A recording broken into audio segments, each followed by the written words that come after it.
यावदेता निरीक्षेऽहं योद्धुकामानवस्थितान् कैर्मया सह योद्धव्यम् अस्मिन्नरणसमुद्यमे। ଏହି ଶ୍ଲୋକରେ ଅର୍ଜୁନ ଶ୍ରୀକୃଷ୍ଣଙ୍କୁ କହୁଛନ୍ତି, ହେ ଭଗବାନ, ମୁଁ ଏହି ଯୁଦ୍ଧ ଭୂମିରେ ଆସିବାର ପ୍ରତ୍ୟେକ ଯୋଦ୍ଧା ଯିଏକି ଯୁଦ୍ଧ କରିବା ଅଭିଳାଷାରେ ଆସିଅଛି ତାକୁ ଦେଖିବାକୁ ଚାହୁଁଛି।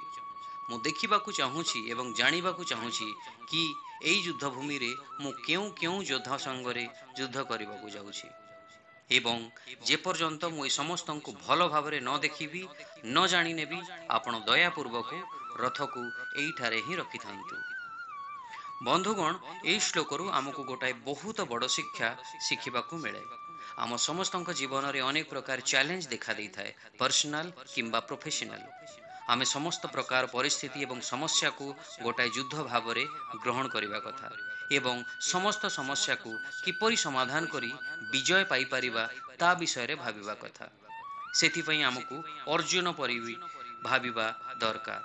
ଅର୍ଥାତ୍ ଯେପରି ଅର୍ଜୁନ ଯୁଦ୍ଧ ଲଢ଼ିବା ଆଗରୁ ଯୁଦ୍ଧରେ କେଉଁ କେଉଁ ଯୋଦ୍ଧା ସାଙ୍ଗରେ ଲଢ଼ୁଛନ୍ତି ତାହା ଜାଣିବାକୁ ଚାହୁଁଛନ୍ତି, ଠିକ୍ ସେପରି ଆମେ ବି ଆମର ପର୍ସନାଲ କିମ୍ବା ପ୍ରୋଫେସନାଲ ସମସ୍ୟାକୁ ସମାଧାନ କରିବା ଆଗରୁ ତାର ଅବସ୍ଥା କିମ୍ବା ସିଚୁଏସନକୁ ବିଚାର କରିବା ଏବଂ ବୁଝିନେବା ଅତ୍ୟନ୍ତ ଜରୁରୀ।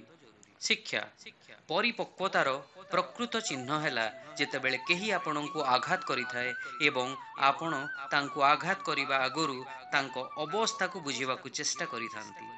The true mark of maturity is when somebody hurts you and you try to understand their situation instead of trying to hurt them back. Hare Krishna.